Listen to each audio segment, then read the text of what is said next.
যখন এই পৃথিবী প্রবলভাবে প্রকম্পিত হবে, একদিন হবে তো নাকি, এবং কিয়ামতের আগে আগে বেশি বেশি হবে। কিছু কিছু পাপের কারণেও হবে, তার মধ্যে মাদকদ্রব্য আছে, গান বাজনা বাদ্যযন্ত্র আছে, তার মধ্যে আমানতের খেয়ানত আছে, অশ্লীলতা বেহায়াপনা আছে। তো যখন ভূমিকম্প আসবে প্রবল ভাবে, এটা কিয়ামতের ভূমিকম্পের কথা বলা হচ্ছে। ওয়া আখরাজাতিল আরদু আসকালাহা, জমিনের নিচের যে সম্পদ, এই যে সোনা দানা যা খনি আছে, এগুলো আল্লাহ পাক বের করে দিবে, জমিন বের করে দিবে। ওয়া আখরাজাতিল আরদু আসকালাহা ওয়া ক্বালা আল ইনসানু মা লাহা, মানুষ বলবে পৃথিবীর কি হলো আজকে। ওই দিন যে মানুষগুলো বেঁচে থাকবে তারা বলবে পৃথিবীর আজকে কি হলো। ওয়া ক্বালা আল ইনসানু মা লাহা ইয়াউমাইযিন তুহাদ্দিসু আখবারাহা, ইয়াউমাইযিন তুহাদ্দিসু, বলেন, আখবারাহা। ওই দিন জমিন তার খবর, তার বৃত্তান্ত বর্ণনা করবে। অর্থাৎ জমিনের কোন জায়গায় কি হয়েছে, জমিন সেটা আল্লাহর কাছে সাক্ষী দিবে। সুবহানাল্লাহ। এখন শিল্প সংস্কৃতি দোহাই দিয়ে যদি আপনি আল্লাহর বিরুদ্ধাচরণ করতে চান, তাহলে তো আমার কিছু বলার নাই। যদি শিল্প সংস্কৃতি দোহাই দিয়ে আপনি আল্লাহর বিরুদ্ধাচরণ করতে চান, তাহলে তো আলোচনার দরকার নাই। কিন্তু এগুলো আল্লাহ রাব্বুল আলামিনের সামনে প্রমাণ পেশ করা হবে, জমিন তার খবর বৃত্তান্ত বর্ণনা করবে। তাহলে আজকের এই আয়োজনটাও রেকর্ডেড থাকতেছে ইনশাআল্লাহ। সূরাটা বলেন, তারপরে আর কি, ইয়াউমাইযিন তুহাদ্দিসু আখবারহা, হাতে পড়তে হবে তো ভাই। হ্যাঁ, ইয়াউমাইযিন ইয়াসদুরুন নাস আশতাতান লিয়ারাউ আ'মালাহুম, ওই দিন মানুষ দলে দলে বের হবে, জমিন ফুঁড়ে মানুষ দলে দলে বের হবে, যাতে তাদের আমলনামা তাদেরকে দেখানো যায়। আমলনামা কত সূক্ষ্ম হবে আল্লাহ পাক সেটা পরের আয়াতে বলছেন। আমলনামাটা কতটা সূক্ষ্ম হবে আল্লাহ পাক বলছেন, ফামান ইয়া'মাল মিসকালা যাররাতিন খায়রান ইয়ারা, এই অনুপরিমাণও যদি কোনো সৎ কাজ কেউ করে থাকে, সেটাও তার আমলনামায় দেখানো হবে। সুবহানাল্লাহ। অনুপরিমাণ অর্থাৎ ধরেন আপনি একজন মিসকিনকে 1 টাকা দান করেছেন, এটাও আমলনামায় আছে। অথবা আপনি আপনার মুসলিম ভাইয়ের দিকে তাকিয়ে হেসেছেন, মুচকি হাসি দিয়ে তাকে অভ্যর্থনা জানিয়েছেন, এটাও আমলনামাতে আছে। আবার চোখ দিয়ে একটা মেয়ের দিকে আপনি বদনজর দিয়েছেন, ওইটাও আমলনামাতে আছে। নাউযুবিল্লাহ। তাহলে যার আমলনামায় অনুপরিমাণ সৎকর্ম থাকবে সেটাও দেখানো হবে। ওয়া ইয়া'মাল মিসকালা যাররাতিন শাররান ইয়ারা, আর কারো আমলনামায় যদি এই অনুপরিমাণও কোনো অন্যায় থাকে, সেটাও দেখানো হবে। তো এই আয়াতটা বা এই সূরাটা দিয়ে আলোচনা শুরু করলাম এই কারণে, আগে আপনাদেরকে কয়েকটা ঘটনা শোনাই। আপনাদের ধৈর্য আছে তো নাকি সংক্ষিপ্ত করব? আচ্ছা, আমাদের আদি পিতার নাম কি? এই ঘটনা থেকে আলোচনা শুরু করেন। আজকে থেকে ধরেন লক্ষ কোটি বছর আগে, কত কোটি বছর আমরা জানি না, আল্লাহ রাব্বুল আলামিন একা ছিলেন, একা। তিনি সর্বপ্রথম সৃষ্টি করলেন আরশে আযীম। কি সৃষ্টি করলেন? আরশ আল্লাহ রাব্বুল আলামিনের একটা এমন স্বতন্ত্র সম্মানিত একটা সৃষ্টি, যেটা সবচেয়ে বড় সৃষ্টি, এর চেয়ে বড় কোনো সৃষ্টি নাই। এমনকি কিয়ামতের মাঠে এই আরশের ছায়া আল্লাহ রাব্বুল আলামিন 7 শ্রেণীর মানুষকে ছায়া দিবে। সুবহানাল্লাহ। ওই 7 শ্রেণী সম্পর্কে আমরা অন্য হাদিসে পড়ে নিব, অনেকে হয়তো জানেন। সেখানে নাই পড়ান শাসক থাকবেন, তারপরে যুবক থাকবেন, যুবক শ্রেণী যারা যৌবন কালটা আল্লাহর ইবাদতে কাটিয়ে দিয়েছে। সুবহানাল্লাহ। যে নারী একজন যুবককে আহ্বান করেছে খারাপ কাজের জন্য, কিন্তু যুবক বলেছে যে আমি রাজি না, আমি আল্লাহকে ভয় করি, সেই যুবকও আরশের ছায়া ছায়া পাবে ইনশাআল্লাহ। তারপরে সেই 2 ভাই বা ব্যক্তি যারা একে অপরকে আল্লাহর জন্য মহব্বত করে, তারাও আরশের ছায়া ছায়া পাবে। এমন ব্যক্তি যে গোপনে দান করে, মানে ডান হাত দিয়ে কি দান করছে বাম হাত জানে না, তারাও আরশের ছায়া ছায়া পাবে। এমন ব্যক্তি যে অন্ধকারে বা একাকী আল্লাহ পাককে স্মরণ করে এবং চোখ দিয়ে দরদর করে পানি পড়তে থাকে, এই ব্যক্তিও আরশের ছায়া ছায়া পাবে। এরকম প্রায় 7 শ্রেণীর মানুষ আরশের ছায়া ছায়া পাবে। আরশ সৃষ্টি করার পরে আরশটা ছিল পানির উপরে। কোথায় ছিল? পানির উপরে। সূরা হুদের মধ্যে আছে। আমি শুধু রেফারেন্স গুলো আপনাদেরকে সূরা নাম্বার বলে, সূরাগুলো বলে দিব, ভাষায় গিয়ে আপনারা পড়বেন। প্রত্যেকটা আয়াত কিন্তু এখানে ধরে ধরে বলার সময় নাই আর কেমন। তো আরশটা ছিল পানির উপরে। এরপরে আল্লাহ রাব্বুল আলামিন আসমান এবং জমিন সৃষ্টি করেছেন 6 দিনে। পুরো মহাবিশ্ব আল্লাহ রাব্বুল আলামিন সৃষ্টি করেছেন কত দিনে? 6 দিনে। ফি সিত্তাতি আইয়াম, 6 দিনে। এখন সৃষ্টি করার পরে আল্লাহ রাব্বুল আলামিন কলম সৃষ্টি করেছেন। কি সৃষ্টি করেছেন? কলম।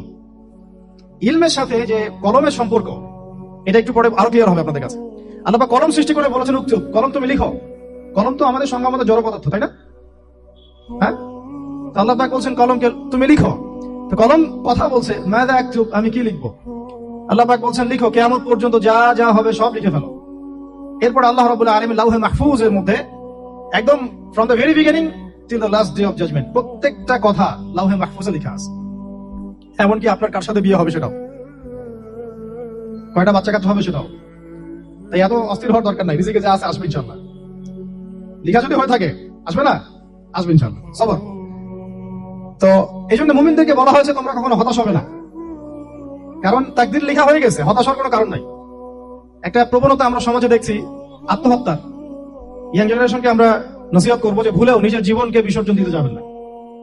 আল্লাহ রাব্বুল আলামিন আপনাদেরকে সৃষ্টি করেছেন তার ইবাদত করার জন্য এবং তার জমিনে তার দিনটাকে প্রতিষ্ঠা করার জন্য। হেলায় খেলায় আপনার জীবনটা নষ্ট করবেন না, ঠিক আছে ভাই? আল্লাহ বোঝার তৌফিক দান করেন। তো কলম সৃষ্টি করার পরে কিয়ামত পর্যন্ত সব লেখা হয়ে গেছে। এখন আমাদের এই পৃথিবীতে তো মানুষ ছিল না, ছিল? এদিকে মনোযোগ দেন। এই পৃথিবীতে কি আগে মানুষ ছিল? এই পৃথিবীতে আগে কি ছিল তাহলে বলেন? হ্যাঁ, মাশাআল্লাহ। এই পৃথিবীতে আগে কি ছিল? এখন ওরা নাই? সবার সাথেই কিন্তু একটা করে আছে, কমপক্ষে কয়টা করে? সবার সাথে কমপক্ষে একটা করে। আর কোন কোন জায়গা আছে যেখানে জিনের বড় বড় আখড়া আছে। পৃথিবীতে যে জায়গাগুলো থেকে ইসলাম বিরোধী অপতৎপরতাগুলো চলে, ওখানে জিনের আখড়া বেশি আছে। কথা বুঝতে পারছেন? তো জিন জাতিকে আল্লাহ পাক ধ্বংস করে দিয়েছেন তাদের পাপের কারণে, আল্লাহ দ্রোহিতার কারণে, অবাধ্যতার কারণে। এখন আল্লাহ রাব্বুল আলামিন ইরাদা করলেন পৃথিবীতে আমাদেরকে সৃষ্টি করবেন, মানে মানুষকে সৃষ্টি করবেন। আল্লাহ পাক তার সমস্ত ফেরেশতাদেরকে একত্রিত করলেন। ঘটনাটা কিন্তু খুব ইন্টারেস্টিং। আমি জানি এখানে ওলামায়ে কেরামও আছেন, তবে আমি সবার জন্য প্রযোজ্য হয় এমন কথা বলারই চেষ্টা করছি, কারণ অনেকে হয়তো এগুলো নাও জানতে পারে। তো আল্লাহ পাকের ভাষায় আমি যদি বলি, আল্লাহ রাব্বুল আলামিন বলছেন, বা'দা আউযু বিল্লাহি মিনাশ শাইতানির রাজীম, ওয়া ইয ক্বালা রাব্বুকা লিল মালায়েকা ইন্নী জাঈলুন ফিল আরদি খলিফা। হে নবী মুহাম্মদ সাল্লাল্লাহু আলাইহি ওয়াসাল্লাম, তুমি স্মরণ করো সেই সময়ের কথা যখন আল্লাহ তোমার রব সমস্ত ফেরেশতাদেরকে ডেকে বলেছিলেন যে ইন্নী জাঈলুন ফিল আরদি খলিফা, আমি জমিনে মানে পৃথিবীতে আমার খলিফা পাঠাতে চাই। কি পাঠাতে চাই? আরো জোরে বলেন। আল্লাহ পাক বলেননি পৃথিবীতে মানুষ পাঠাতে চাই, পৃথিবীতে নতুন কোন মাখলুক পাঠাতে চাই। আমাদেরকে আল্লাহ পাক সম্মানের শব্দে সম্মানিত করেছেন, বিশেষায়িত করেছেন। আমাদেরকে বলেছেন আমরা আল্লাহর খলিফা, আমরা আল্লাহর খলিফা। এখন আমরা আল্লাহর খলিফা, কিন্তু পৃথিবীতে মানুষ খিলাফা শব্দ সহ্য করতে পারে না। হ্যাঁ, কি অদ্ভুত না? এটা কোরআনের কি শেষের দিকে আছে না প্রথম দিকে আছে? সূরা বাকারার একদম শুরুর দিকে 3টা 4টা 5টা পৃষ্ঠা উল্টালে দেখবেন এই একটা আছে। কোরআন তাহলে শুরু থেকে কখনো খুলেও দেখেনি সে ব্যক্তি। প্রমাণ হলো এটা যে খুলেও দেখে না, অথবা দেখলেও সে এড়িয়ে গেছে। আল্লাহ পাক আমাদেরকে বললেন যে পৃথিবীতে আমি আমার খলিফা পাঠাতে চাই। তাহলে আদম আলাইহিস সালামকে আল্লাহ পাক মুহাব্বতের শব্দে, সম্মানের শব্দে বিশেষায়িত করলেন কি বলে? সুবহানাল্লাহ, সুবহানাল্লাহ। আর খলিফা কাকে বলে এটা আমি আপনাদেরকে বোঝাচ্ছি একটা দোয়া থেকে, একটা দোয়া থেকে। এই যে গাড়িতে করে আমরা বাসা থেকে আসলাম বা যখন কোনো সফরে যাই, আমরা একটা দোয়া পড়ি, সুবহানাল্লাযী সাখারা লানা হাযা ওয়া মা কুননা লাহু মুকরিনিন ওয়া ইন্না ইলা রাব্বিনা লামুনকালিবুন। এতটুকু তো পড়ি নাকি? ভাইগুলো পড়তে হবে। বইমেলা এসেছি শুধু লেকচার শোনার জন্য না, ছবি তোলার জন্য না। আজকে জীবনটা পরিবর্তন করার নিয়াত করে যাইতে হবে, ঠিক আছে ভাই? বই প্রকাশ করা, ছাপানো, বিক্রি করা, লেখা, এর চেয়ে বড় কথা আমার জীবনটা ইলমের আলোয় আলোকিত করা। আমি বই লিখলাম ধরেন একটা, আমার মধ্যে সেই আমল নাই, লাভ নাই। লাভ আছে? আমি বই ছাপাইছি 100, 200, 500, 1000, আমি নিজেই আমল করি না, হবে? আগে আমল, আমল জরুরি। ইলমের সাথে আমলটা খুব বেশি জরুরি। আলেম তাকেই বলা হয় যে ইলম অনুযায়ী আমল করে। আল্লাহ পাক বলেন লিমা তাকুলুনা মা লা তাফআলুন, তোমরা এমন কথা কেন বলো যে আমল নিজেরাই করো না? কাবুরা মাকতান ইনদাল্লাহ আন তাকুলু মা লা তাফআলুন। আল্লাহর কাছে সবচেয়ে গর্হিত একটা অপরাধ, তোমরা একটা কথা বলবা কিন্তু আমল করবে না। তো দোয়াটা মুখস্থ করবেন। এই দোয়ার নিচে একটা অংশ আছে, আল্লাহুম্মা আনতা সাহিবু বিস সাফারি। আমার কথাটা শুনেন, খলিফার অর্থটা বুঝেন। অনেকে তো অনেকভাবে ব্যাখ্যা করে আর কি। আল্লাহুম্মা আনতা সাহিবু ফিস সাফারি, আল্লাহ তুমি এই সফরে আমার সাথী। সফরে বের হওয়ার সময় দোয়া পড়ছি আমরা, আল্লাহুম্মা আনতা সাহিবু ফিস সাফারি, আল্লাহ তুমি এই সফরে আমার সাথী। ওয়াল খলিফাতু ফিল আহলি ওয়া মালি, আল্লাহ আমি তো বাসায় নাই, আমার বাসার আহল মালের খলিফা হচ্ছে তুমি আল্লাহ। তাহলে খলিফা শব্দটি কি বুঝলেন? আল্লাহ আমার বাসার আহল মালের খলিফা মানে কি? আমার স্থলাভিষিক্ত তুমি আল্লাহ। আমি ওখানে নাই বাসায়, আমি সফরে বের হয়ে গেছি। আমার স্ত্রী, আমার সন্তান, আমার মাল, আমার জান, এগুলোর দায়িত্ব তোমার, তুমি খলিফা। কত চমৎকার দোয়া। তাহলে পৃথিবীতে আমি আমার খলিফা পাঠাতে চাচ্ছি, তার অর্থ কি? আল্লাহ রাব্বুল আলামিন এই পৃথিবীতে আমাদেরকে তার প্রতিনিধি বানিয়েছেন। সুবহানাল্লাহ, সুবহানাল্লাহ। তাহলে আমরা নিজেদের আত্মপরিচয় ভুলে গেলাম যে আমরা আল্লাহর প্রতিনিধি পৃথিবীতে, তাই না? আমরা এখন আব্রাহাম লিঙ্কনের পূজা করতেছি। আব্রাহাম লিঙ্কনের পূজা তো বুঝেন না আপনারা, এটা হচ্ছে ওই যে সোকল ডেমোক্রেসি পূজার। আল্লাহ পাক বলছেন ওয়াল্লামা আদম আল আসমাআ কুল্লাহা, আল্লাহ বলছেন আমি আদমকে এই মহাবিশ্বের যত নাম আছে, নাউন্স, ইসম সব শিক্ষা দিয়েছি। সুবহানাল্লাহ। এই মহাবিশ্বের যত নাম, এখানে ইসম শব্দের অর্থ কিন্তু জ্ঞান। ইসম মানে কি এখানে জ্ঞান। মহাবিশ্বের যে জ্ঞানগুলো আছে এই জ্ঞানগুলো আল্লাহ পাক আমাদের আদি পিতাকে শিক্ষা দিয়েছেন। আমাদের আদি পিতাকে আল্লাহ নিজে শিক্ষা দিয়েছেন। সৃষ্টিগতভাবে আমরা জ্ঞানী ছিলাম না, আল্লাহ পাক আমাদেরকে জ্ঞান শিক্ষা দিয়েছেন। আমরা ফিলোসফির বইগুলো খুললে দেখবেন ওখানে বুদ্ধিবাদ নামে একটা মতবাদ আছে। মানে তারা বলে যে মানুষ সৃষ্টিগতভাবেই একজন বুদ্ধিদীপ্ত প্রাণী। এটা ভুল কনসেপ্ট। সৃষ্টিগতভাবে আমাদের মধ্যে জ্ঞান ছিল না, আল্লাহ পাক আমাদেরকে জ্ঞান শিক্ষা দিয়েছেন। কথা বুঝতে পারছেন?